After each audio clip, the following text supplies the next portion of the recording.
Vamos a continuar ahora la siguiente parte. Lo que nos va a tocar ver es prácticamente entramos en la etapa en que aparece en la historia de la inmunología un personaje muy importante, que no es médico, sino que es químico, y por primera vez cuando era niño le toca observar un fenómeno que lo marcaría el resto de su vida. Era básicamente una persona que había sido mordida por un lobo que había entrado a su aldea, un lobo rabioso, que de lo que posteriormente se conocería como la rabia, que ya se conocía como la rabia. Eso lo deja él muy marcado. Quizá no sea la causa por la que decide hacer sus estudios en química, pero finalmente pues se decide por estudiar química. Este personaje es proveniente de un país muy característico y bueno, vamos a conocer lo que sería.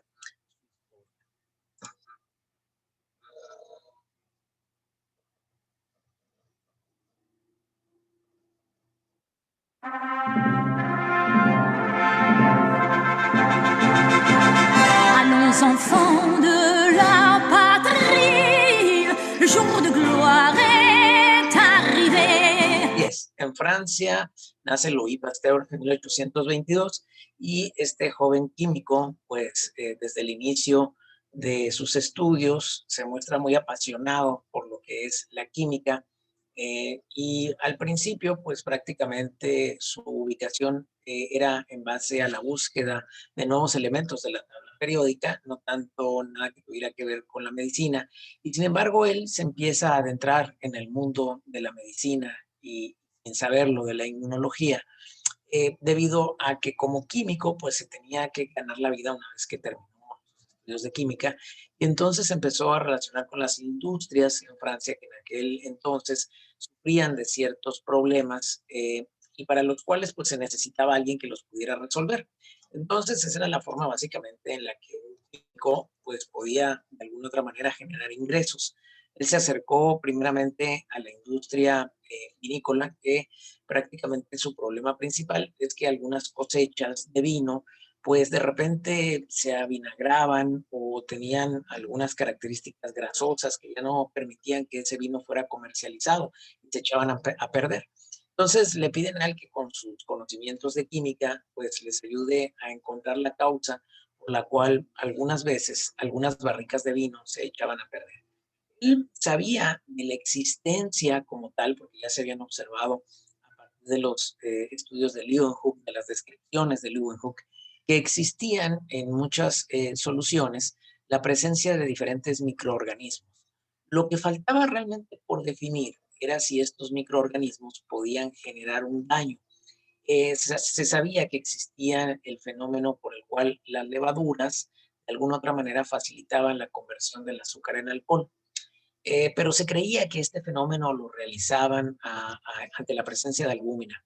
Louis Pasteur es el primero en darse cuenta que algunas de las barricas de vino que han sido contaminadas, que se encuentran con vino grasoso o convertido en vinagre, el problema es que existían ciertos bacilos que crecían ahí que no tenían nada que ver con las levaduras y esto generaba que entonces el vino se descompusiera. Básicamente, pues, él desarrolla el sistema que se usa hasta en la actualidad, que se conoce como pasteurización. Es por eso que los envases de leche dicen leche pasteurizada, por el fenómeno físico que descubrió Louis Pasteur, en el que estas barricas de vino, si se calentaba el vino un poco por debajo del punto de ebullición, se eliminaban estos bacilos que podían contaminar el vino y se evitaba que este vino se avinagrara o se volviera un vino graso y se echara a perder. Ese mismo sistema pues lo estableció para prácticamente cualquier solución que se quiera mantener libre de bacterias. Una vez que llevó este camino, pues prácticamente se abrió esa situación de que él empieza a correlacionar la presencia de estos microorganismos o la posibilidad de generar enfermedades. Y es básicamente la primera vez que establece la conexión cuando su maestro, el doctor Dumas, que fue su maestro de química en Francia, le pide que investigue cuál es la causa de que los gusanos de seda se enfermen de una enfermedad que se llama pimbria o pimbre. en el cual pues, se ponen todos moteaditos, dejan de producir seda y se mueren. Louis Pasteur en ese entonces tenía el conocimiento sobre gusanos de seda, pues el mismo que tengo yo, es decir, prácticamente nada. Es decir, no sabía cómo se generaban esta seda o qué es lo que hacía el gusano para producirla. Tuvo que ponerse a estudiar el fenómeno de las crisálidas para entender que el gusano, antes de convertirse en mariposa, pues genera un capullo y ese capullo está formado por seda, pero que algunos de estos gusanos se enfermaban y dejaban de producirlo. Entonces empieza a disecar básicamente de seda y encuentra, ¿verdad?, dentro de sus órganos, también visto al microscopio, la presencia de ciertos microorganismos, ¿verdad? Unas pequeñas pápulas que aparecían o vesículas que aparecían en el cuerpo del gusano, que cuando aparecían en él, pues el gusano enfermaba y dejaba de producirse.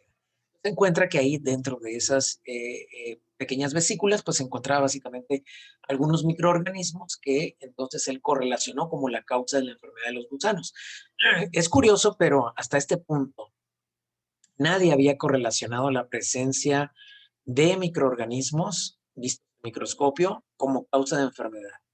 Tuvo que llegar Louis Pasteur para correlacionar la presencia de estos con la enfermedad. Y eso abrió la puerta a muchas situaciones, entre ellas a las de Joseph Lister, que es el primer médico que aprovecha estos descubrimientos de Louis Pasteur para decir que la causa de muerte de las mujeres parturientas era que los médicos no se lavaban las manos y atendían los partos con las manos contaminadas porque bajaban a hacer autopsias, patología, y luego sin lavarse las manos subían a atender los partos. En aquel entonces pues no había ni siquiera el concepto de lavarse las manos, mucho menos el de usar guantes, y eso generaba, ¿verdad?, la fiebre posterior al parto. Entonces, él establece que la forma de evitar la alta mortalidad de las mujeres al dar a luz es que simplemente los médicos se laven las manos. Lo cual, déjenme decirles que en la época de Joseph Lister lo tiraron de a loco. Le dijeron, no, no, ¿cómo que lavarse las manos? Está loco, no hay estudios prospectivos, actualizados, a doble ciego, que demuestren que lavarse las manos es bueno para evitar que las mujeres se enfermen. Así es, a veces la medicina cae en esta situación como de extremo, ¿no? Si se vuelve muy extremosa. Y de repente hay gente que las cosas que son como de sentido común quieren que también se las demuestres, ¿no? O sea, como no hay nada que demuestre que si dejas de respirar te mueres, pues tienen que hacerse un estudio para realmente estar seguros que eso suceda. Cosas que tú dices, por favor. Evidentemente que hay cosas que hay que demostrarlas científicamente, pero hay cosas que son básicas del sentido común. Bueno, esto que ahora se nos hace básico el sentido común, en esa época a Lister le causó mucho problema. Es decir, lo tiraron de loco, de que estaba loco, que cómo se iban a lavar las manos, que qué caso tenía, así a ese nivel. Y ahora pues decimos, obvio, era lo que producía la muerte en las mujeres. Afortunadamente, pues pudo hacer su estudio prospectivo, aleatorizado, doble ciego, donde les demostró que efectivamente, si se lavaban las manos, evitaban las muertes por fiebres posterior al parto. Y bueno, Louis Pasteur no se quedó solamente con esta ayuda que llevó hacia lo que es la industria vinícola, la industria de la seda, sino que a raíz de esto, él empezó a estudiar las diferentes enfermedades que ocurrían en animales, porque en Francia también tenían problemas con la muerte por carbunco de algunos bovinos y también la muerte de algunas aves. Entonces él empieza a llevar a cabo estos estudios en lo que serían las gallinas. Tuvo varios ayudantes. Louis Pasteur, hay que recordar que no era médico, era químico, y él pasaba pues básicamente o descansaba muchos de sus estudios que llevaba a cabo con ayudantes que sí eran médicos y que afortunadamente estuvieron ahí con él para poderle ayudar, porque si no, muchos de los descubrimientos que Louis Pasteur logró no los hubiera llevado a cabo. Estaban estos médicos ahí alrededor de él, entre ellos Charles Chamberlain, y la idea era que inoculaban el cólera aviar, ¿verdad? Lo sacaban, lo ponían en una cajita de Petri, esperaban algunas horas a que la estufa se diera el crecimiento de esta bacteria de la Pasteurella multósida, y ya que tenían mucha Pasteurella multósida que había crecido en la cajita de Petri, entonces lo que hacían pues era que se lo inoculaban a las gallinas gallinas desarrollaban el cólera aviar, con lo que Pasteur pues demostraba, ¿verdad?, que este era el agente causal en las gallinas. Ese era el estudio que se estaba llevando a cabo, pero en Francia, resulta y resalta, tienen la costumbre, como también en México, de salir de vacaciones todos en manada. Es decir, todos se iban de vacaciones de repente, de verano, y cerraban el laboratorio, lo cual para Pasteur era la muerte, porque era un tipo acostumbrado a trabajar desde las 5 de la mañana hasta las 12, una la madrugada, si fuera necesario, cuando las investigaciones estaban en curso. Él realmente sentía como pérdida de tiempo el descansar o el tener vacaciones. No le interesaban para nada. Era un tipo, por lo demás, raro. Entonces, resulta y resalta que uno de sus ayudantes, Charles Chamberlain, mete una cajita, ¿verdad?, con lo que sería el cultivo, la pastorela multísoda, en lo que sería el horno de crecimiento, pero en ese momento pues salen de vacaciones y se van todos y se olvidan de ese cultivo. Cuando regresan de vacaciones, Pasteur dice, qué caray, dejaron demasiado tiempo el cultivo en el horno, vamos a ver si sirve. Entonces saca a la pastorela multócida, se la pone a las gallinas y resulta que estas pues no se enferman de cólera. Uno diría, pues obvio, fue demasiado tiempo y las bacterias pues ya no son capaces de infectar a las gallinas. Cualquier persona que no tuviera la capacidad de inducción que tenía Pasteur, pues hubiera dejado como algo sin importancia. Pero él dijo, qué curioso, ¿verdad? A estas aves ya no les pude hacer que desarrollaran los síntomas del cólera aviar. Traigan un nuevo cultivo, ¿verdad? Nuevecito, de pastorela multócida, y vamos a ponérselo a esas mismas gallinas. Ya les pusimos ese cultivo que no les generó la enfermedad porque lo dejamos mucho tiempo en lo que sería el horno. ¿Y cuál es su sorpresa, verdad, de Louis Pasteur? Que cuando hace ese cultivo fresco y se lo pone a gallinas, ¿verdad?, no habían recibido ningún cultivo antiguo, pues estas mueren, pero las gallinas que previamente habían recibido, ¿verdad?, el cultivo envejecido, cuando les ponen el cultivo nuevo de la pasteurela, pues resulta que la gallina no enferma. Entonces, a raíz de este experimento, que básicamente es lo que cambia la historia de la humanidad, hay diferentes momentos en que la historia de la humanidad da giros. El primero fue con la observación de Edward Jenner. Y el segundo es con esta simple observación de Louis Pasteur, que en ese momento descubre el proceso de la vacunación. Y él es el que acuña este nombre de vacuna al proceso de colocar en un animal o en un individuo un patógeno atenuado capaz de despertar la respuesta inmune para protegerlo y que cuando se exponga nuevamente a este mismo patógeno no enferme. Ese proceso que ahora se nos hace como muy lógico, es Pasteur realmente el que lo descubre. Entonces dijo, si yo puedo tener un cultivo atenuado por el tiempo, entonces yo tengo bacterias o patógenos que no causan la enfermedad, pero sí generan que el animal quede protegido. Por lo tanto, yo puedo generar vacunas, como lo que hizo Edward Jenner hace aproximadamente 100 años, pero que él no desarrolló las vacunas. Entonces Pasteur le pone en honor a Jenner vacuna a este procedimiento. Ahora en la actualidad, las personas cuando les dices vacuna, lo que se imaginan es una aguja que les va a picar. No. La vacuna puede ser inyectada, o puede ser en forma de gotas sublingual, o puede ser en forma de gotas en los ojos o en la nariz. Vacuna es el proceso mediante el cual se inocula a un animal o a un ser humano un patógeno atenuado o una porción del patógeno, o ahora mejor, una porción de aminoácidos, genera un antígeno para que ese animal o esa persona quede protegido y ante una segunda exposición al patógeno no desarrolle la enfermedad. Eso es realmente una vacuna, no importa cómo se aplique, ya sea en inyección, en gotas, eso no tiene la menor importancia. Y entonces él empieza a generar conceptos que antes no existían, como germen virulento, aquel capaz de producir la enfermedad, germen atenuado, aquel capaz de no producir la enfermedad, pero sí generar inmunidad, Una gallina inmune, aquella animal que ya ha sido previamente inmunizado y que no va a desarrollar la enfermedad, y gallina susceptible, aquella que no ha sido inmunizada previamente y que desarrolla la enfermedad. Este concepto tan sencillo que para ahora nosotros pues, lo explicamos y ustedes lo captan rápidamente, déjenme decirles que en aquella época casi le costó a Louis Pasteur tenerse que agarrar a golpes. Si ahora es fácil y lo que tienes que hacer es bloquear a mis 6 seguidores en Twitter para que no te la haga de tos, en aquel entonces no, porque no había Twitter, no había WhatsApp, y entonces las discusiones eran en físico, en vivo y en directo. Y en una exposición que él hizo en un congreso, uno por ahí salió con su, obviamente con su jalada, ¿verdad? De decir que esto que decía Pasteur no tenía ni pies ni cabeza y que no era cierto, que se podía despertar una respuesta de protección. Entonces Pasteur, pues que probablemente era como yo, de poca tolerancia ante alguien que pone en duda algún conocimiento que es bien obvio, pues casi se bajó del estrado a agarrarse a golpes con el doctor, en vez de tratar de convencerlo por medio de la palabra. Pero así era Pasteur de intenso, ¿verdad? Y es lógico, pues era francés, también latino.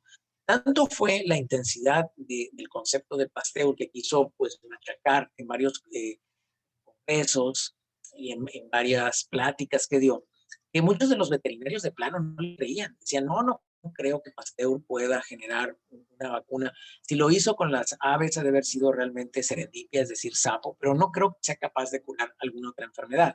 Y Pasteur, como era, le encantaba, ¿verdad?, que le dijeran que no se puede para hacerlo y luego restregárselos en la cara como si se podía. Entonces, él dice, ok, los veterinarios de Francia piensan que no soy capaz de curar enfermedades. Díganme qué enfermedad es la que ustedes quieren que cure. Entonces ellos le dijeron, pues tenemos un problema con el carbunco. El carbunco era una enfermedad que producía la muerte de todos aquellos animalitos que los llevaban a pastar. En diferentes campos, allá en Francia, en la campiña francesa, pues hay áreas de pastizales grandes de color verde donde pues iban las vaquitas, los borregos, los becerros, ¿verdad?, a pastar, y muchos de ellos morían después de pastar en esos lugares. Los pastores y las gentes que se dedicaban a esto, pues decían que eran lugares que estaban malditos. Las brujas habían echado un hechizo y por eso se morían ahí las reses, los borreguitos, los animales. Entonces, y las cabras. Pasteur dice, no, ese carbunco es producido seguramente por algún agente patógeno como el que produce la enfermedad de las gallinas y yo lo voy a aislar. Y se dedicó Pasteur a buscar el agente causal del carbunco, encontró finalmente, así es, carbunco es el antrax, encontró el bacilo que lo producía, lo logró aislar y se dio cuenta que era un bacilo muy sensible, era de hecho muy difícil de aislar. Por fin encontró la manera de aislarlo y generó caldos de cultivo para el crecimiento del bacilo. Eso que yo les platico le tardó muchos meses a Pasteur, años en desarrollarlo. Yo se los platico como si lo hubiera hecho de un día para otro, pero fue complejísimo el proceso del aislamiento del bacilo del carbunco. Por fin lo logró aislar y logró atenuarlo. Entonces hizo algo que en la actualidad pues no sería recomendable que ninguno de nosotros lo hiciéramos. Dadas las circunstancias, creó, ¿verdad?, una especie como de evento en el cual él iba a demostrar cómo se llevaba a cabo la inoculación del bacilo del carbunco en animales y luego iba a demostrar cómo estos animales se les inoculaba, ¿verdad?, el bacilo capaz de matar a varias reses en grandes cantidades y estos animales no iban a morir. Esto era una situación teórica realmente, es decir, Pasteur no lo había ensayado antes. Con la suerte que tuvo, porque déjenme decirles que si él hubiera llevado a cabo este experimento así y se le hubieran muerto todas las reses, aún así eso no quería decir que él estuviera mal. Lo que probablemente faltaba es que había que hacerlo en una mayor cantidad. Pero él consiguió solamente 20 reses. 20 reses le regalaron los veterinarios, ¿verdad? 20 borregos, para que con eso se experimentara. Entonces, en esos 20 borregos, los dividió a la mitad y a 10 borregos les puso su vacuna contra el carbunco y a otros 10 los dejó sin vacuna. Eso lo hizo en una granja que es muy famosa en Francia, que se llama Paulille-le-Fort, en 1881, e invitó a medio Francia, que es el secretario de salud, que a la Gober, que si vamos a invitar a los de Copar. éxito. Bueno, a medio mundo invitó ahí. Había cámaras, video, hashtag arriba Pasteur, y que Pauli Lefort, en fin, fue un evento en aquella época con lo que había, fue famosísimo. Y entonces la gente se reunió para observar cómo llevaban a cabo esta inoculación. O sea, había gente que daba fe de lo que estaba haciendo Pasteur. Y él esperó, y así lo dijo, porque pues realmente, recuerden que en ese momento no se tenía conocimiento de la inmunología casi prácticamente de nada. Es decir, ellos no tenían idea que existían anticuerpos, que el linfocito CD8, que CD4, que es la inmunidad innata, que es la inmunidad adquirida. No, nada de eso. Ellos no tenían absolutamente ese conocimiento. De pura suerte, Pasteur decidió que fuera en 2 semanas. Y a las 2 semanas volvieron, ¿verdad? Para llevar a cabo el proceso en el cual les inyectaron cantidades bien altas con el bacilo del carbunco a cada una de estas reses, tanto a las del grupo que no las habían vacunado previamente con el bacilo atenuado, como a las que sí habían vacunado previamente con el bacilo atenuado. Con la suerte que tuvo Pasteur, que de verdad fue una gran suerte, que todas las vacas, todos que no habían sido vacunados, todos fallecieron. Y todos los que habían sido vacunados quedaron vivos, lo cual, aunque se hubieran muerto con uno que se hubiera muerto, hubiera sido el acabose para él. Pero no, tuvo la suerte que todos los que vacunó, ninguno se murió. Y todos los que no vacunaron se murieron. Entonces, evidentemente, pues, obviamente, no, pues, hashtag Pasteur y no te queremos, te amamos, nunca cambies. Y obviamente se volvió súper famoso mi Pasteur. A partir de ahí empieza a llegar grandes cantidades de dinero para incitar a Pasteur a que por favor desarrolle más vacunas para poder curar muchas de las enfermedades que existían no solamente en animales, sino en humanos. Sin embargo, Pasteur seguía en su mente pensando en aquella imagen que tuvo o que observó cuando era pequeño, ¿verdad? Y que lo dejó muy marcado. Ya basta. Hable más alto, señor Talbot. Perdone, pero no le oímos. Es un imbécil. Esta noche os mataré a todos. ¡Voy a mataros a todos! Sí, bueno, como todos pueden ver, la licantropía... ¡Por favor, que alguien haga algo de una vez! ...enfermedad mental que existe en algún recóndito lugar del pensamiento del señor. A él le parece algo totalmente real.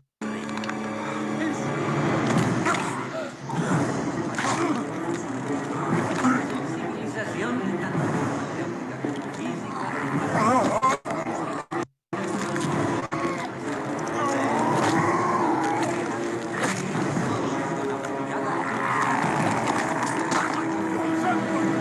Cuando los hombres aúllan en las tumbas, es algo que se ha clasificado. Doctor Honniger, que este mal en concreto deriva de un estado maníaco y una sobreutilización de los sentidos más próxima a la materia o a una forma de confusión.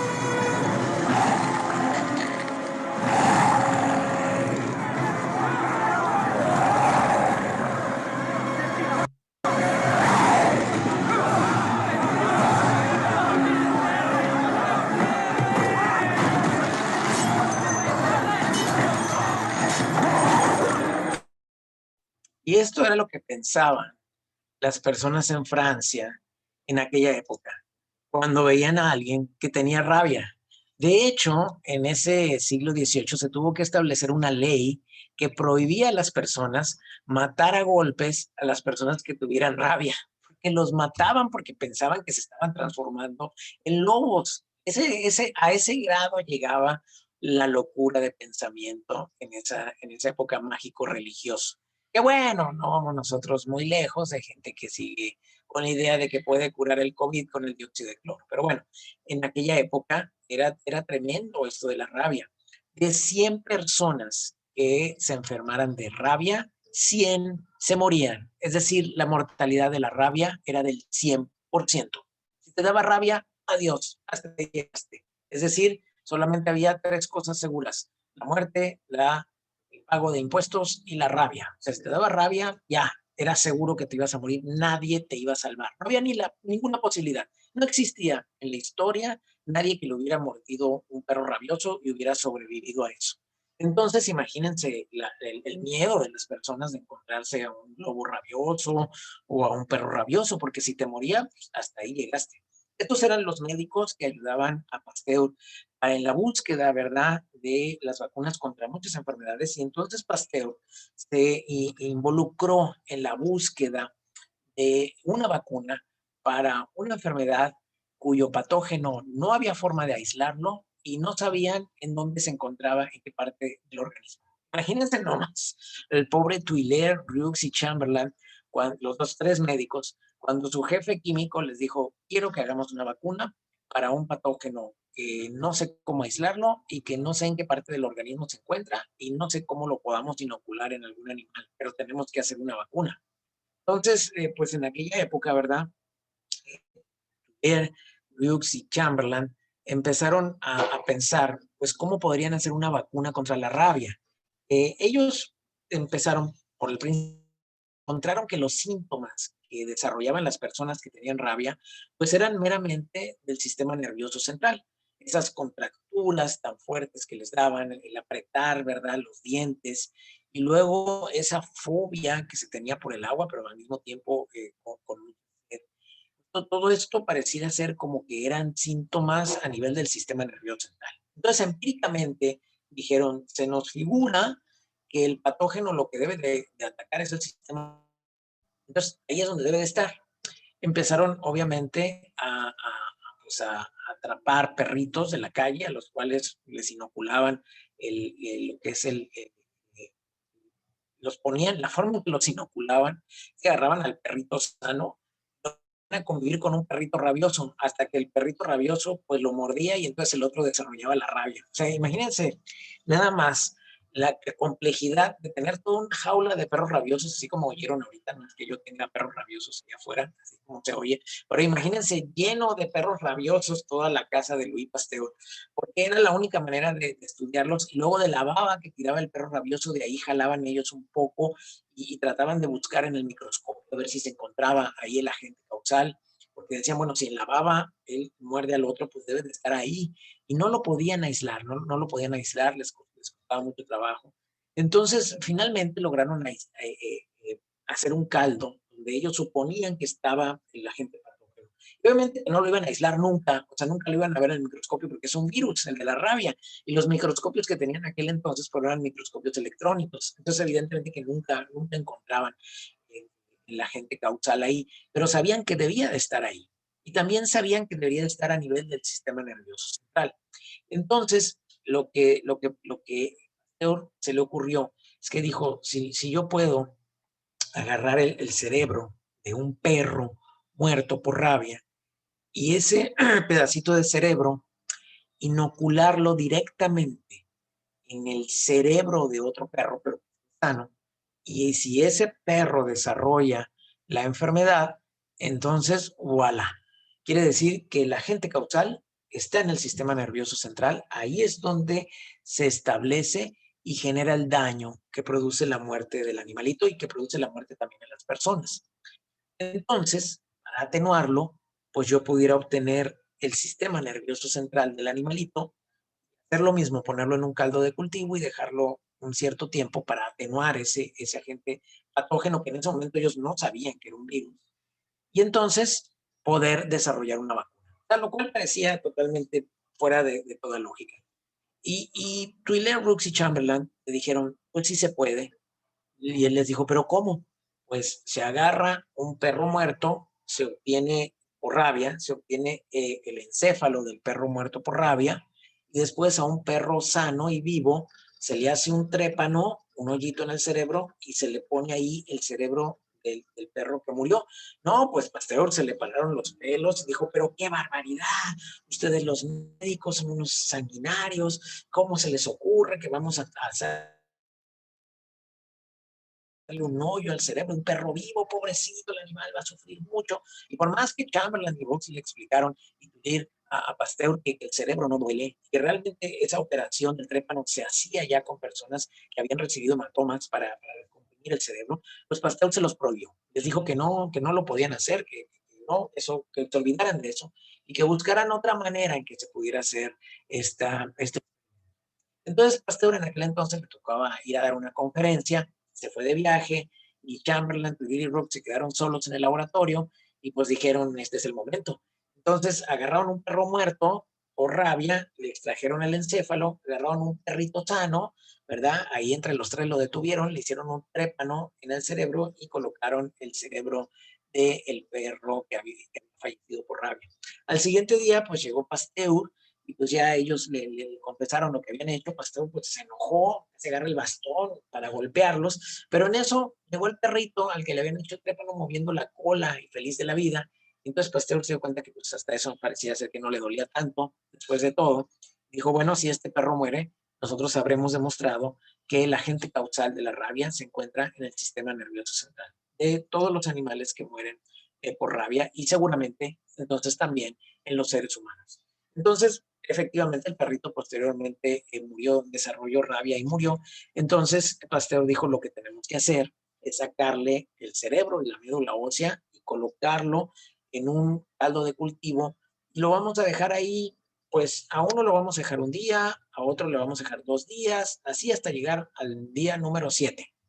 Y siempre eran múltiplos de 7, ¿no? 7 y 14. Y ustedes dirían, bueno, pero ¿por qué se les ocurría así 7 y 14? Pues todos estos conocimientos también están influenciados por la Biblia, ¿eh? Y como Dios tardó 7 días en crear el universo, pues era más o menos el tiempo que se les ocurría a los científicos, pues 7 días le damos entonces también a ese tiempo. Y realmente después esto coincidió en ser una afortunada coincidencia, como vamos a ver más adelante, para que entremos a lo que sería respuesta inmunata y actividad. Bueno, finalmente, pues logra ir haciendo, ¿verdad?, este experimento, pero ya que logra atenuar a este patógeno que, entre paréntesis, no lo habían visto, sabían que estaba ahí, pero no lo habían visto, pues empieza a sacar vacunas, primero de 14 días que había dejado a reposar a este cerebro y a esta médula espinal de los perros muertos por rabia, y luego pues él suponía que a 14 días debía estar atenuado el agente causal y luego se lo inyectaba a un conejito y luego dejaba que ese conejito pasaran 7 días y le inoculaba o lo ponía en una jaula con otro conejito con rabia para ver si desarrollaban la enfermedad. En eso estaba, apenas estaba en esa fase, que ahora podríamos conocer como fase 1 de las vacunas, que es la fase experimental en animales. En eso estaba. Cuando de repente, ¿verdad? De la nada, pues aparece Jacob Meister. Jacob Meister es un niño en aquella época que es el hijo de la afanadora y la que limpiaba los cacharros ahí en el laboratorio de Louis Pasteur.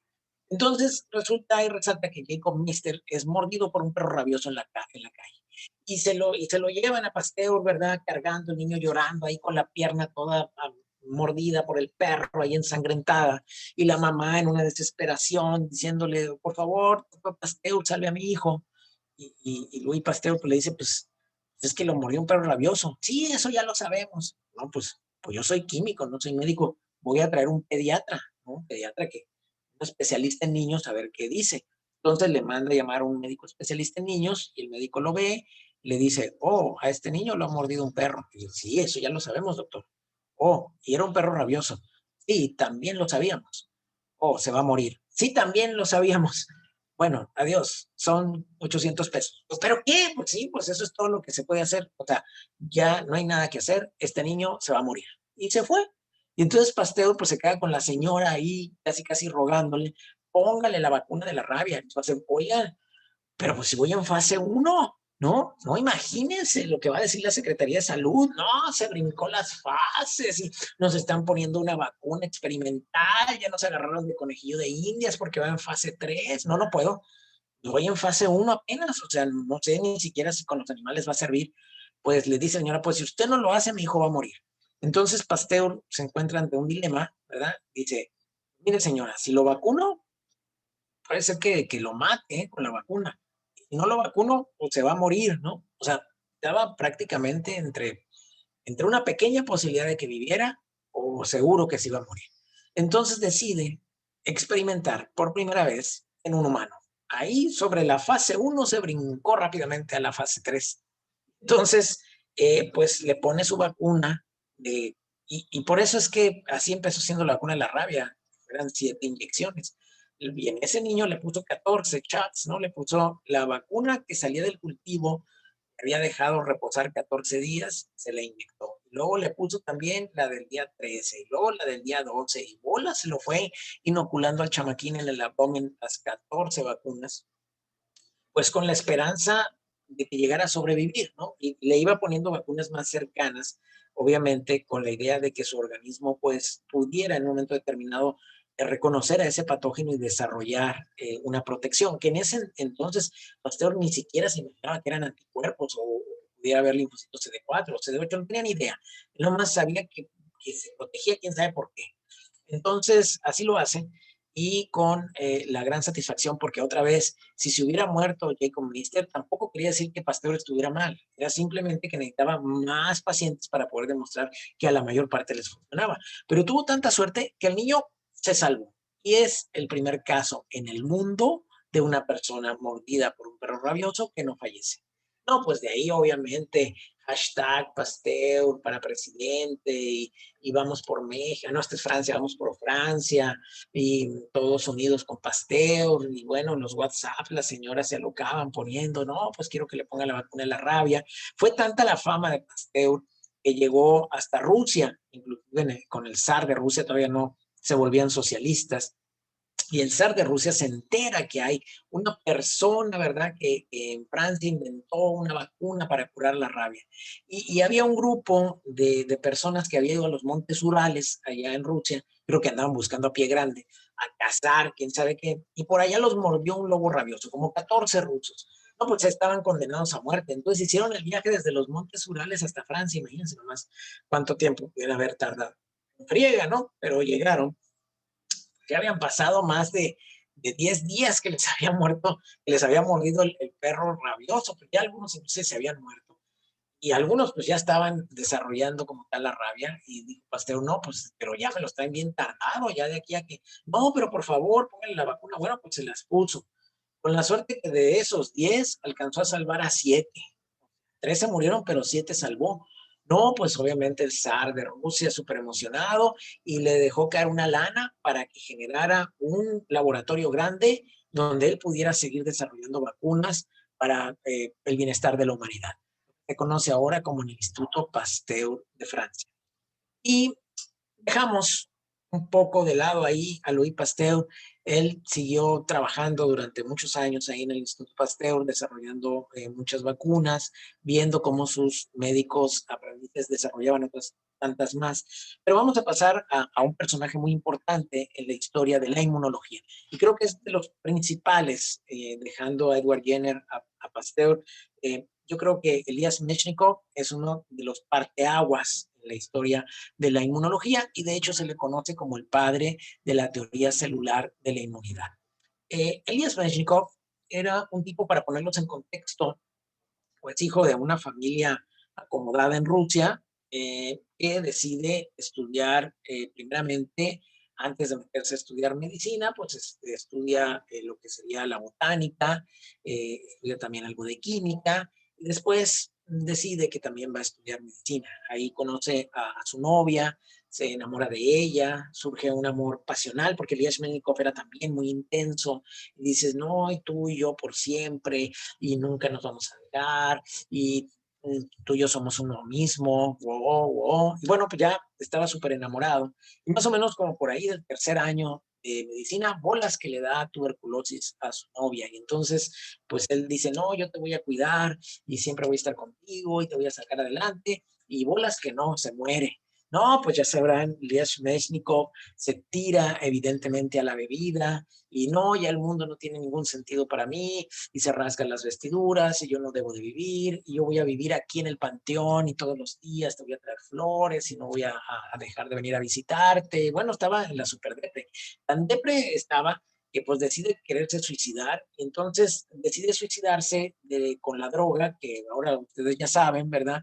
Pues era una mala idea intentar suicidarse dándose pasones de marihuana, porque pues jamás lo logró. De hecho, lo único que logró es darse unos viajesotes, pero no se lograba suicidar.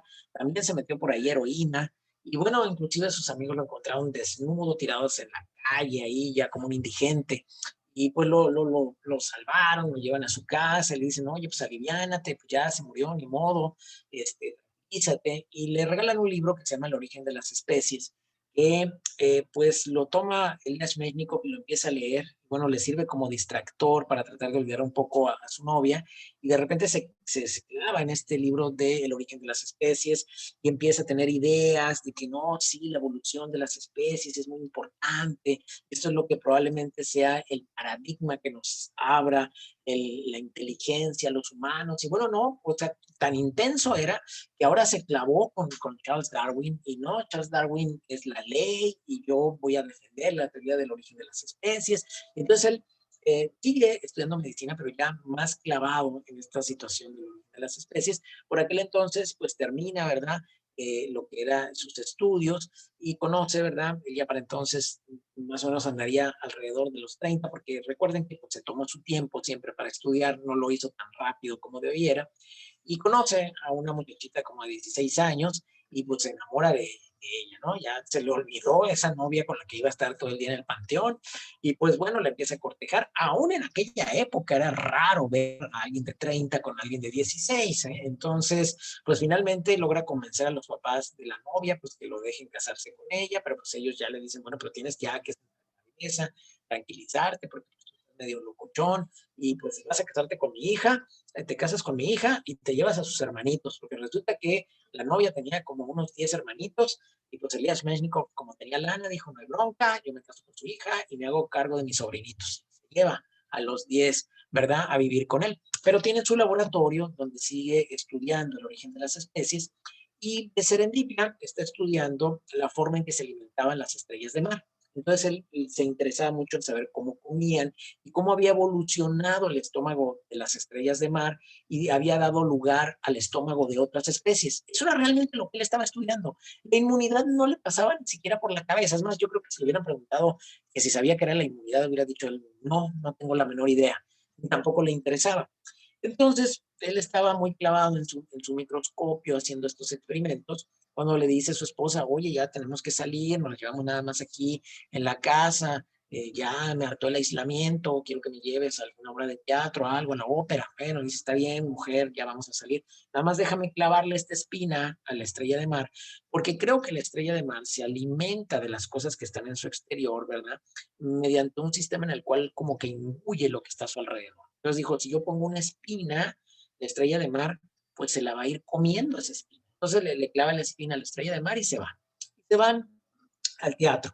No se sabe bien en la biografía de Elías Mechnikov qué fue lo que vio en el teatro, o en qué momento surge esa epifanía que se queda pensando, no, eso que yo estoy viendo en la estrella de mar no son células que se están comiendo la espina, son células que están defendiendo a la estrella. Y total que se brinca de la butaca, deja a su esposa ahí en el media ópera, se regresa al laboratorio rápidamente para ver qué es lo que estaba sucediendo con la espina y las células que él estaba viendo. Y ya dijo, no se están nutriendo de la espina. Estas células que están ahí están defendiendo a la estrella de mar del ataque de esa espina. Entonces empieza a escribir toda una teoría de cómo la estrella de mar se defiende de las infecciones, y cómo esta forma de defenderse de la estrella de mar se podía extrapolar a los seres vivos, a todos, incluyendo los humanos. Es decir, si se quejan de la ivermectina, pues la teoría de la inmunidad celular decía, quítate que ahí voy, porque no tenía ninguna manera de comprobar, era totalmente una teoría que a él le vino en la cabeza. Es decir, una novela que él escribió donde él ni siquiera sabía que existían inmunidad innata y que cuáles eran las células que las componían. No. Escribe toda una teoría, pero es un choro mareador tan convincente que lo logra publicar en revistas médicas. Entonces les habla a compañeros de él que sabían latín y les pregunta, oye, tengo estas células. Cuando yo le pongo una espina a la estrella de mar, llegan y se la comen. Entonces se la comen para defenderse. Es la forma en que el organismo se defiende de un ataque. Llegan unas células y se comen a los patógenos. ¿Cómo les puedo poner a esas células? ¿Qué nombre les puedo dar?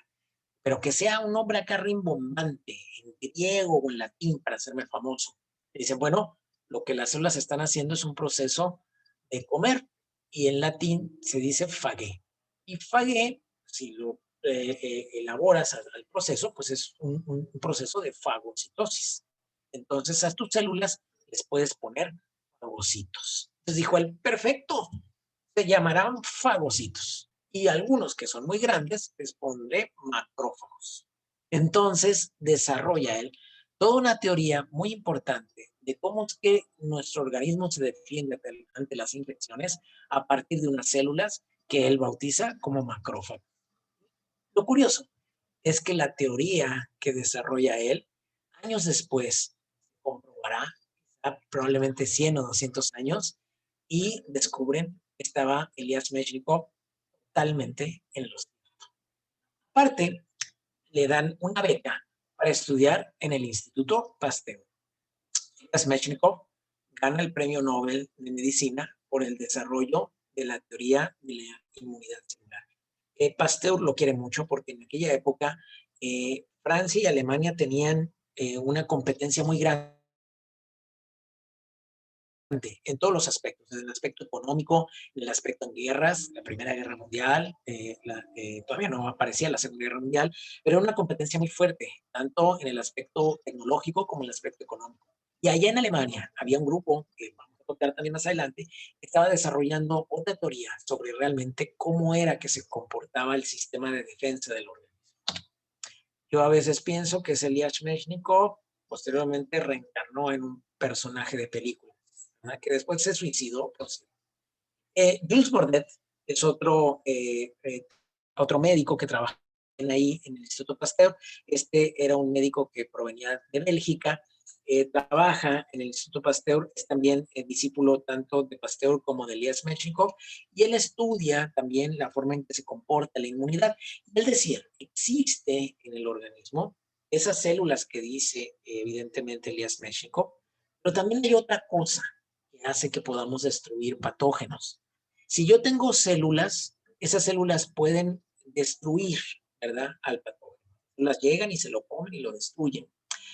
Pero si yo caliento, ¿verdad?, ese suero de unas personas y luego yo pongo una bacteria en ese suero, esas bacterias no crecen, pero no se destruyen. Pero si yo no caliento ese suero, entonces esas bacterias no solamente no crecen, sino que son destruidas. Por lo tanto, hay algo en el suero que cuando lo caliento por arriba de 56 grados se pierde y no permite la destrucción de las bacterias. Es decir, es esa parte que se pierde, el complemento de la respuesta inmune. Jules Bordet no supo lo que descubrió en esa época. Él descubrió lo que se conoce ahora como el sistema del complemento, que también hablaremos de él en inmunología. Y también gana el Premio Nobel de Medicina por el tratado de enfermedades infecciosas producidas por la mujer.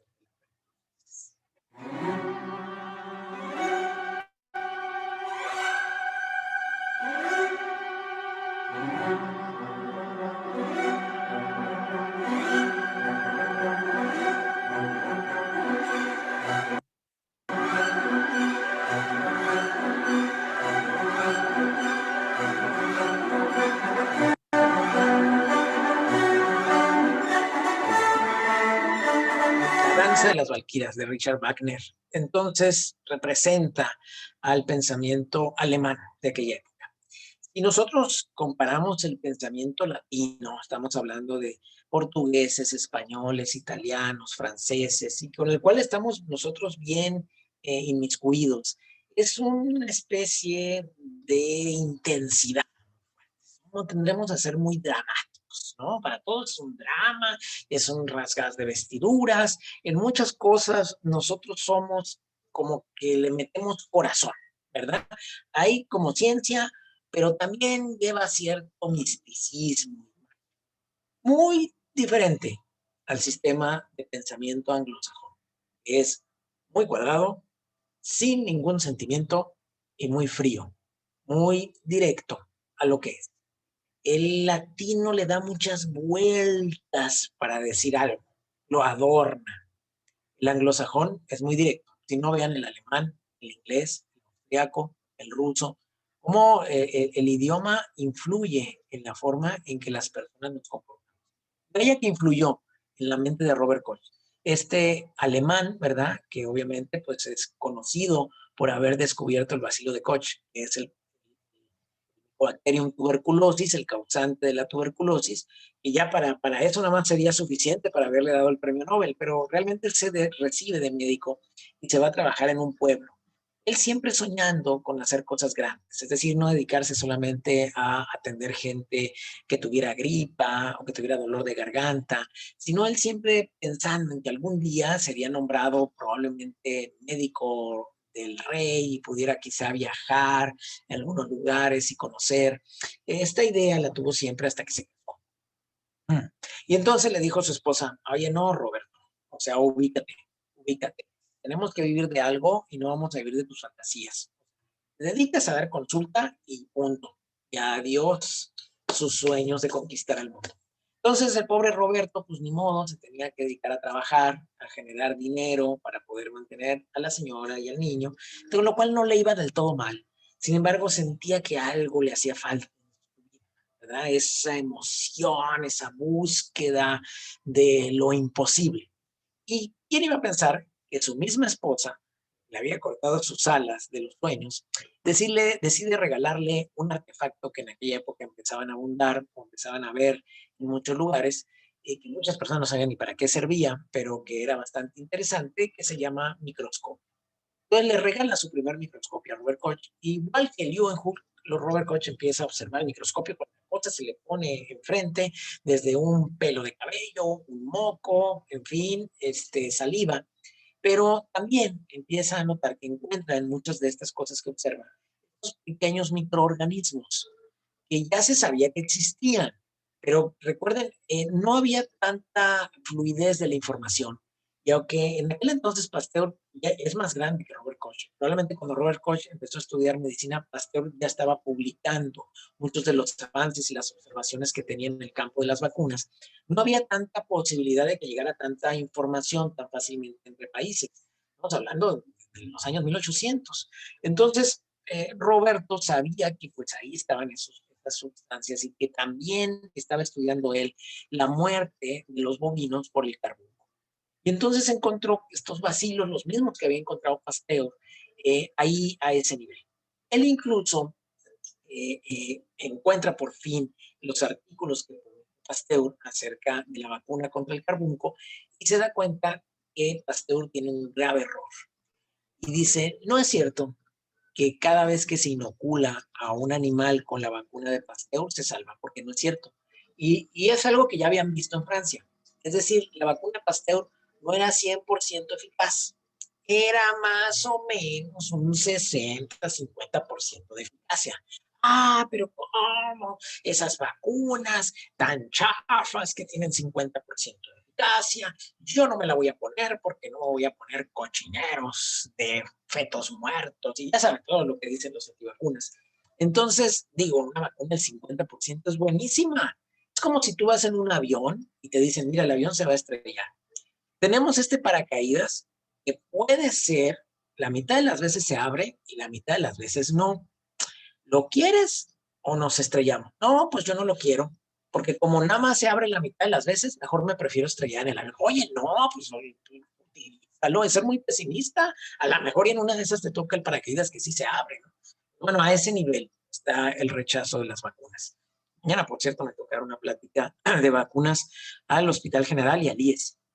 Pero bueno, regresando a Roberto, Roberto dijo, bueno, yo ya hice todos los experimentos de Pasteur y no es cierto, de repente se mueren esas vacas a pesar de haberlas vacunado con ese bacilo atenuado.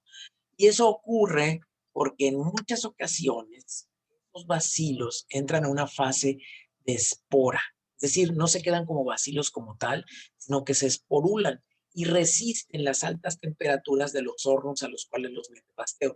Es por eso que su vacuna no es 100% eficaz la mayor parte de las veces. Bueno, ese argumento que lo publicó después él, le valió que Casi Pasteur en una ponencia también se bajara casi quererlo agarrar de golpes, ¿no? Y decirle, oye, chamaquito, cuando tú no nacías, yo ya hacía experimentos con vacunas. Robert Koch también estudia junto con su equipo, ¿verdad?, de médicos, lo que sería el cólera, y viaja a la India para tratar de aislar el patógeno productor del cólera. Lo logra en una carrera en contra del grupo de Pasteur, que también mandaron a la India a tratar de aislar el cólera. Incluso uno de los ayudantes de Pasteur muere en aquel viaje en la India, y el equipo de Robert Koch se ofrece para poder tratar al francés que había sucumbido o que estaba enfermo del cólera, ¿no? Entonces, a pesar de que era medio, pues estaban en competencia, también se ayudaban entre sí. Robert Koch es conocido, y miren, ya sé que los del grupo A y B ya saben qué significa esto, ¿verdad?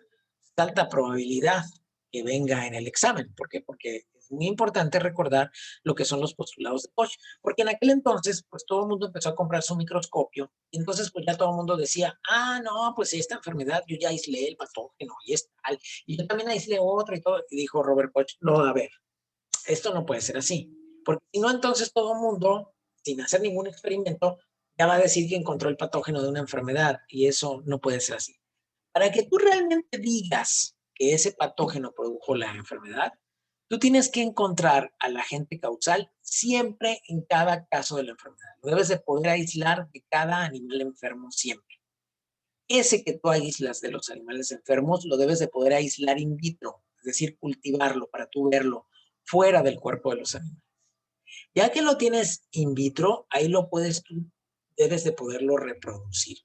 Y después metérselo a un animal y hacer que se enferme. Si ese animal se enferma, entonces debes de, como dice el postulado A, poder volverlo a aislar, porque la teoría es que lo puedes aislar en cada animal enfermo. Si tú puedes hacer esas 4 cosas, entonces ya encontraste el agente. Pero si no puedes hacer esas 4 cosas, ese agente patógeno que tú dices que es, probablemente no sea. Y estos postulados se siguen utilizando hasta en la actualidad. Eso es lo que a veces hace que se retrase mucho el poder encontrar una vacuna, porque primero, antes de desarrollar la vacuna, se tienen que cumplir los postulados de Koch. Y de hecho fue una de las cosas que a veces retrasó la vacuna del SARS-CoV-1 y del SARS-CoV-2. Pero es importante porque si no, empezamos a alucinar sobre los agentes causantes, entonces nos metemos a desarrollar vacunas sobre agentes causantes que no lo son. De ahí la importancia de los postulados de Koch, que hasta en la actualidad se siguen utilizando en emergencia. Uno de los discípulos de Roberto Koch era Emily von Behring, que también es otro médico muy importante. En aquel entonces, él trabajó junto con un japonés, Kitasato, para la búsqueda del agente causal de lo que sería el patógeno que producía la difteria. Tenemos al Corynebacterium diphtheriae. Loeffler, que es otro alemán previo a ellos, él antes de morir había desarrollado, ¿verdad?, varios estudios e investigaciones en Corynebacterium diphtheriae. Y él decía que los niños que morían de difteria, era curioso porque se encontraba a nivel de lo que es la garganta muy pequeñas cantidades del Corynebacterium diphtheriae. Y él decía, pues si pequeñas cantidades de este microorganismo pueden hacer que un niño muera, es poco probable que el microorganismo por sí solo esté matando al niño. Ese microorganismo debe de producir un veneno, que eso es lo que mata al niño. Eso ya lo había dicho Loeffler años antes de que ni siquiera naciera todavía Kitasato y Emily von Behring. Pero ellos retoman esos conocimientos de Loeffler y empiezan a buscar realmente la toxina. Ellos dicen, bueno, no es como tal esta bacteria lo que mata a la persona, porque lo hemos inoculado en conejos, no los mata hasta un cierto tiempo después, en el que ni siquiera se reproduce, no lo encontramos al patógeno en diferentes partes del cuerpo, como tendría que esperarse si queremos pensar que este patógeno mata por invasión. Entonces no invade. Y si no invade, algo debe de hacer. Debe de haber una toxina en el suero. Entonces ellos empiezan a aislar conejos, ¿verdad?, y empiezan a sacar suero del conejo. Entonces, ese suero de conejo que ha sido infectado con el Corynebacterium, se lo inoculan a conejos enfermos con la idea de poderlos salvar. Porque ellos decían, hay algo en el suero de los conejos que sobreviven a lo que sería la difteria que bloquea, ¿verdad? Bloquea a esa toxina. Entonces debe de haber una antitoxina. Y ese es el primer nombre que reciben los anticuerpos. Entonces no sabían que eran anticuerpos y llaman antitoxina. Es hasta que aparece Paul Ehrlich, otro alemán también muy característico. Paul Ehrlich también provenía, pero de una familia no tan adinerada. Entra a estudiar medicina. Pero Paul Ehrlich, digo, para que se den una idea de cómo era el tipo. Paul Ehrlich, cuando entra a estudiar medicina, dice, está padre el programa, pero yo no voy a llevar ahorita histología en primer año. No, porque no me interesa.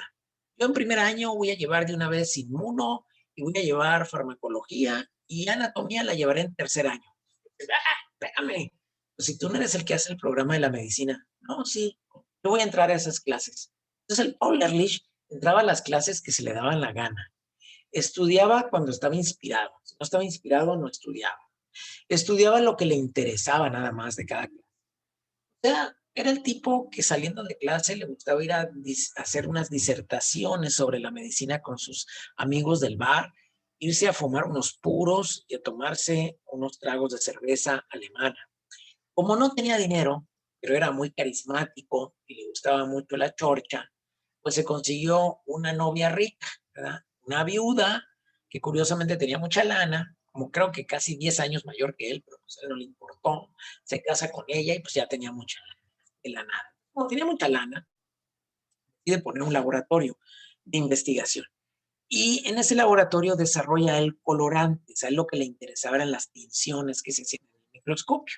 Como era un tipo, decíamos, muy carismático y con una gran charla, conoce a Robert Koch y Roberto Koch lo invita a trabajar en su laboratorio, le parece simpático y lo invita a trabajar en su laboratorio a este médico Paul Ehrlich, que es el que desarrolla, una vez que se entera sobre los avances de las investigaciones, ¿verdad?, de von Behring y lo que serían las antitoxinas, él desarrolla la explicación de cómo es que funciona estas antitoxinas en el organismo y cómo estas antitoxinas son las que nos defienden de patógenos.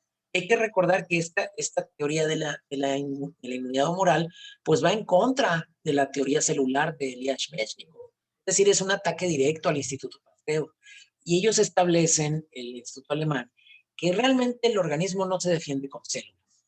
La forma en que el organismo se defiende es a través de estas proteínas que les llaman antitoxinas, que las células van con estas proteínas en su cuerpecito, que cuando encuentran, ¿verdad?, un patógeno que se pega en esas antitoxinas se liberan de la célula, ¿no? Una teoría muy bonita, llena de errores, obviamente, pero que más adelante se comprobará que muchas de las cosas que decía Paul Ehrlich pues, fueron reales. Y realmente este es un desarrollo de una teoría con el pensamiento. No había microscopios electrónicos, ni había cromatografía, ni citometría de flujo para poder establecer las diferencias celulares. Es interesante que solamente con el desarrollo del pensamiento se puedan llegar a teorías que son cercanas a la realidad, quizá no al 100%.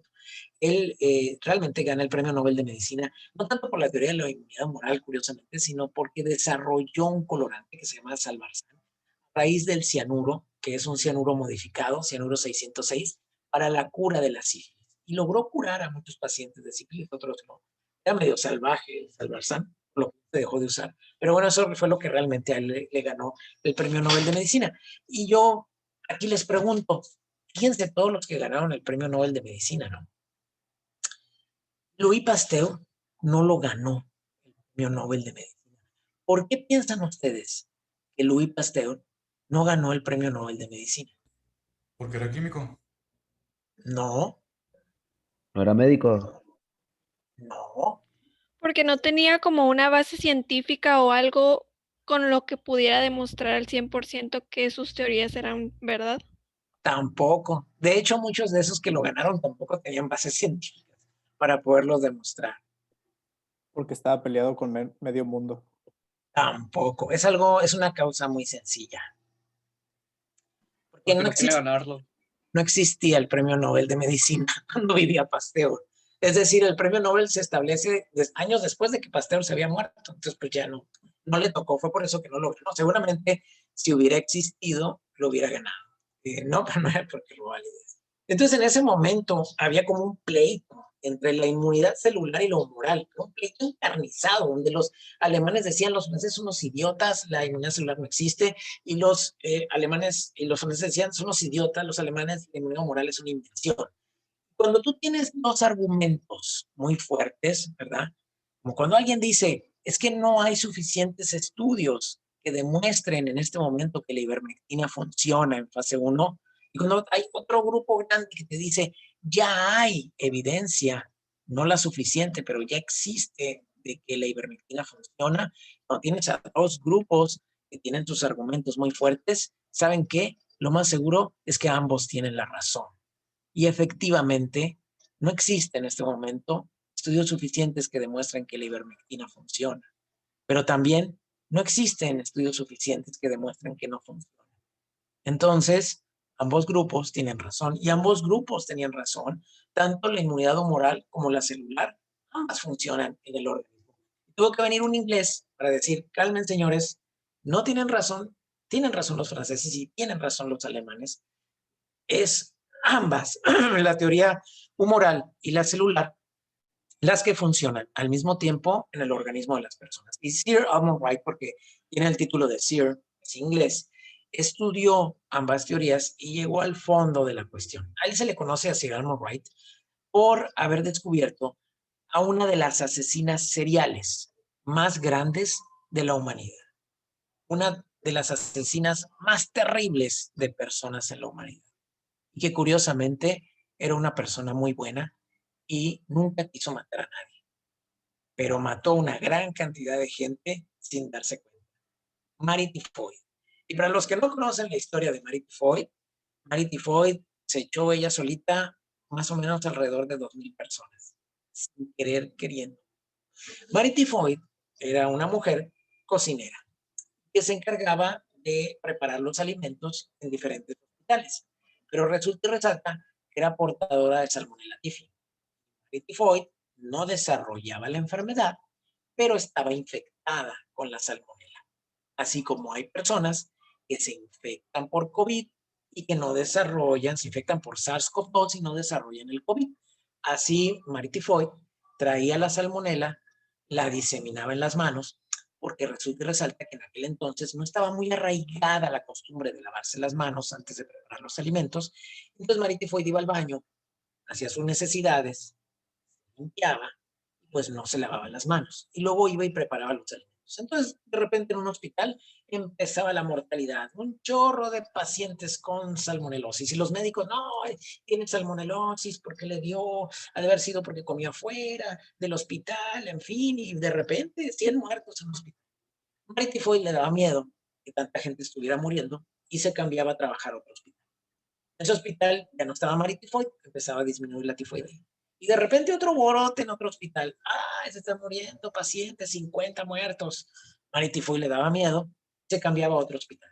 Así fue Marie Tifoid cambiándose de hospital en hospital y generando la muerte de cientos y cientos de pacientes durante más de 10 años. Hasta que Sir Edmund Wright y otros investigadores encontraron, sobre todo los investigadores policíacos, la forma en que aislaron a Marie Tifoid fue por una investigación policíaca, tratando de encontrar qué era lo que tenían en común todos esos hospitales donde había muerto tanta gente. Y lo que tenía en común era una trabajadora de la cocina. Marie Tifoid fue esposada, fueron por ella los policías y la metieron al botiquín. La pobre Marie Tifoid, la verdad es que ella pues no tenía ni la menor idea, dijo, pues si yo no estoy enferma, no me duele el estómago, no tengo nada, ¿no? Finalmente, obviamente que la perdonaron, salió libre, gracias a la intervención de Sir Edmund Wright, quien demostró que Marie Tifoid era portadora, mas no estaba enferma de la salmonelosis. Él también descubre lo que es las reacciones de opsonización, pero curiosamente no gana el premio Nobel. Y de aquí brincamos a una historia muy extraña, ¿verdad? Que de repente a lo mejor no tiene ni pies ni cabeza, pero en la cual van a estar involucrados. Dos médicos, Paul Portier y Charles Richet. Un príncipe, mi tocayo, el rey Alberto I de Mónaco, una aguamala llamada Fisalia y un perrito llamado Neptuno. ¿Okay? Entonces, todos estos personajes tienen mucho que ver en el concepto que ahora conocemos como anafilaxia y que ha utilizado Pfizer para decir que aquellos pacientes con antecedentes de una reacción anafiláctica no pueden ser vacunados. ¿Pero de dónde salió ese término? Alguien tuvo que haberlo utilizado por primera vez. Bueno, resulta y resalta que Paul Portier y Charles Richet crecieron en el mismo barrio que el rey Alberto I de Mónaco, eran cuates. No más que Alberto I de Mónaco tenía mucha lana, o sea, mucho dineral, y Charles Richet y Paul Portier sí tenían, pero no tanta. Ellos pues tuvieron que estudiar medicina porque de algo tenían que vivir.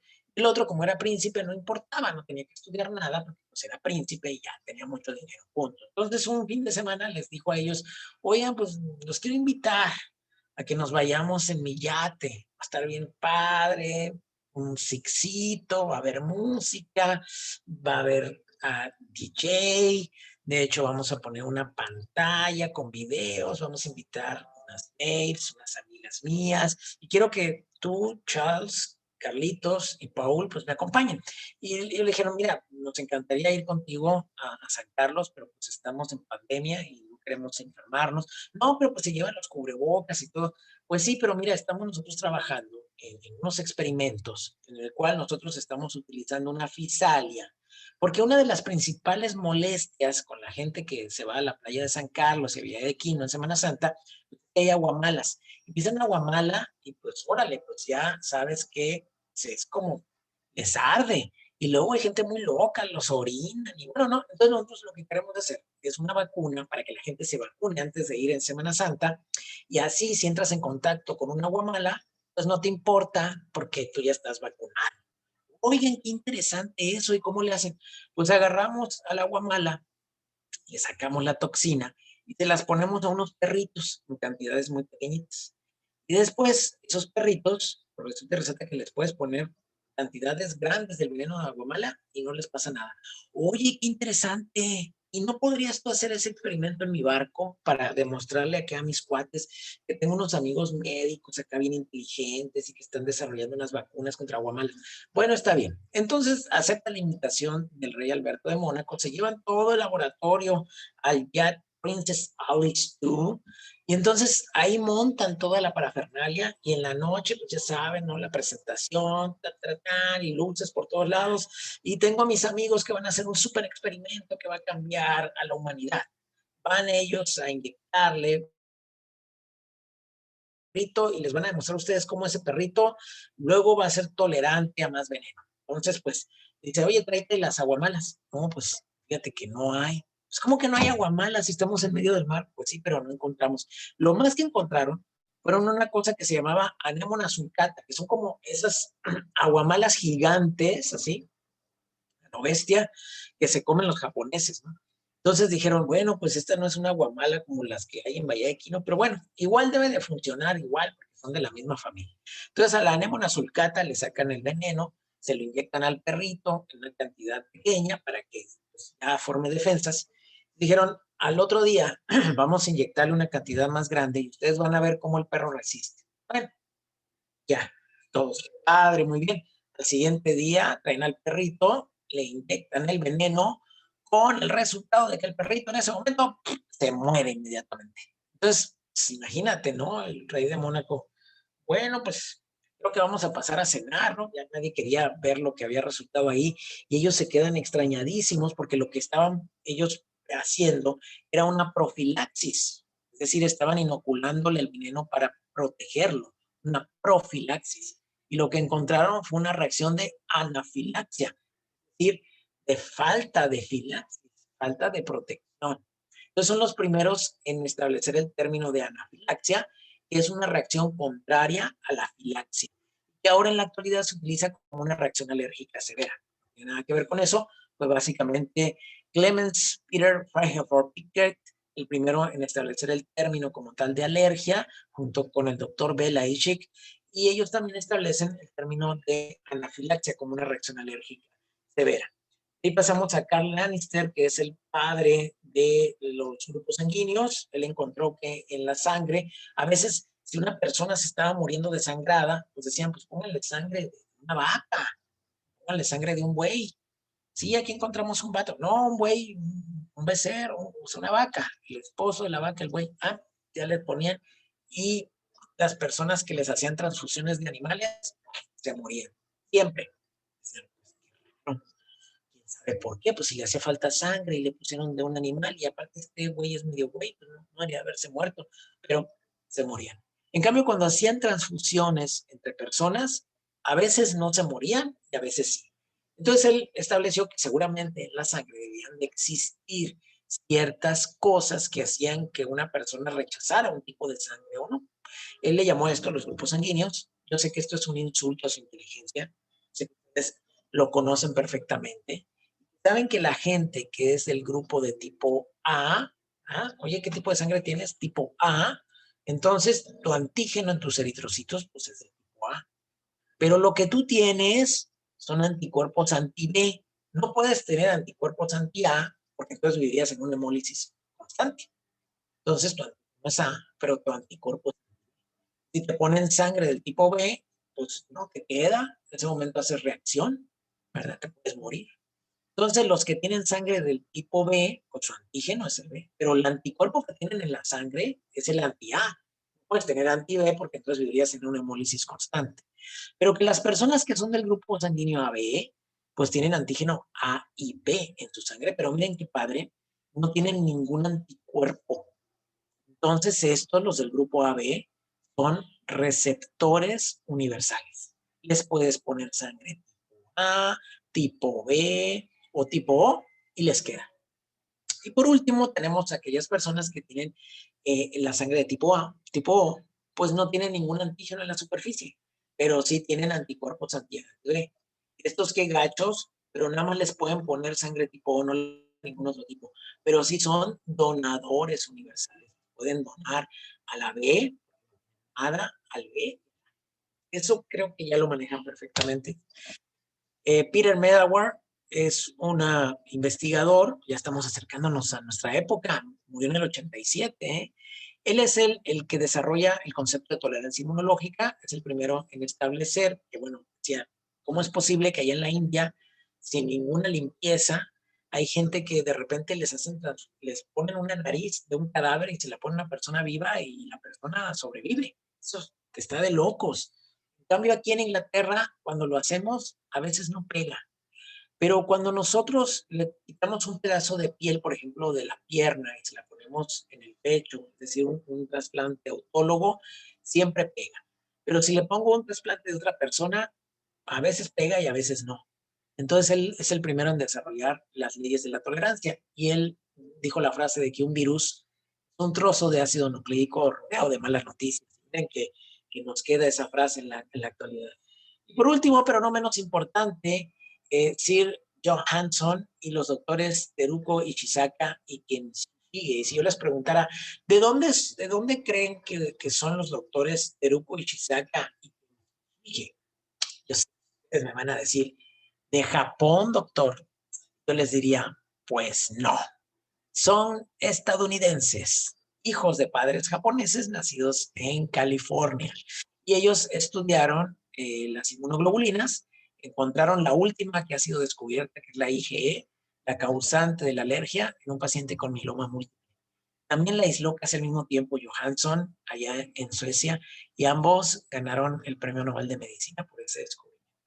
No les voy a preguntar muchos detalles de la historia de la medicina en el examen, pero sí es importante pues que ustedes entiendan cuál fue la evolución de estos conceptos que nos llevaron a muchas de las cosas que vamos a empezar a ver a partir de mañana y que son lo que explican muchas de las formas en las que se comportan las enfermedades en las personas. Es importante entenderlo porque a veces, si no lo entendemos, nos damos cuenta, ustedes se van a dar cuenta luego, qué médicos entienden de inmunología y cuáles no. Y no entender de inmunología en la actualidad en medicina es como darse un balazo en el pie. Ya muchos de los medicamentos que van a salir en la actualidad se conocen como biológicos y tienen mucho que ver en la forma en que el organismo responde a las diferentes enfermedades. Y créanme, inmunidad está metida en cualquier especialidad que ustedes quieran hacer e incluso en la medicina general. Muy bien, jóvenes. Esto sale del libro de Inmunología de Rojas Espinosa y del Cazador de Microbios de Paul de Craft, que es un excelente libro. Si algún día tienen chance, cómprenlo, pónganlo en el baño y cada vez que vayan al baño échense unos capitulitos, facilísimo de leer y muy ameno. Si no hay nada más, el día de mañana nos vamos a volver a ver a las 8:30, mismo horario, y que pasen buenas noches.